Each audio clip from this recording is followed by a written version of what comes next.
Ich hab heute zu viel Blut gesoffen. Ich weiß gar nicht, wie viel Leute ich ausgesagt hab. Mein Bauch ist so angeschwappt mit Blut wie eine hochschwangere Blutegeldusche. Und ich fühl mich so arsch, wie ein Bierseifer, der 20 Regeln Intus hat. Zum Glück kann ich nicht spähen.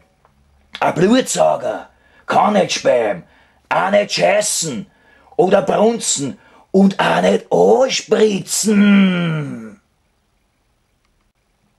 Weil wir, die Vampire, haben kein Bell, keine Eier, kein Food, keine Duteln und auch kein Arschloch. Wir können nicht einmal spucken.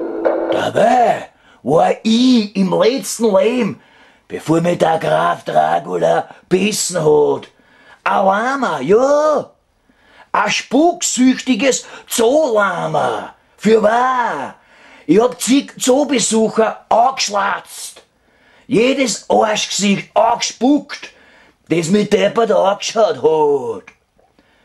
Doch eines Tages war auch der Graf Dracula im Zoo auf Besuch. Er wollte unbedingt mich, das weltberühmte Spuklama, kennenlernen. Na, wie der Herr Graf vor mein Gehege steht, stocksteif und zähnefletschend, hat er mich urlang angestarrt. Vincent, ich liebe dich. Und das war mehr als provokant. Blitzschnell hab ich ihn angespuckt, den Supervampir. Und mein schneeweißer Lamaschlatz hat voll seine glutroten Eigeln getroffen. Er hat total schneeblind gemacht.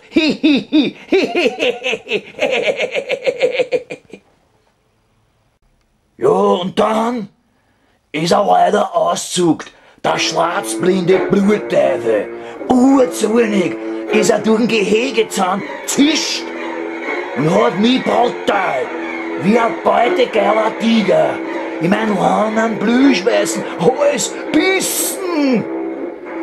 Und mein warmer Blut ausgesaugt, komplett ausgesaugt.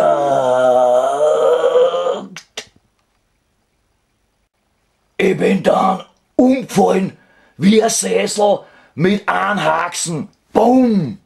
Wurscht. Jetzt bin ich halt auch ein Vampir. Und mein Blutdurst ist mehr als gestillt. Dank Dracula, dem Blutsuppen-Junkie und Spucklama-Killer, der scheiß Heiselrotz.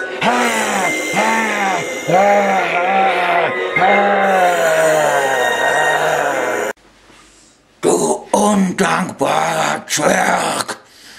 Es tut mir leid, dass ich dich in einen Vampir verwandelt habe.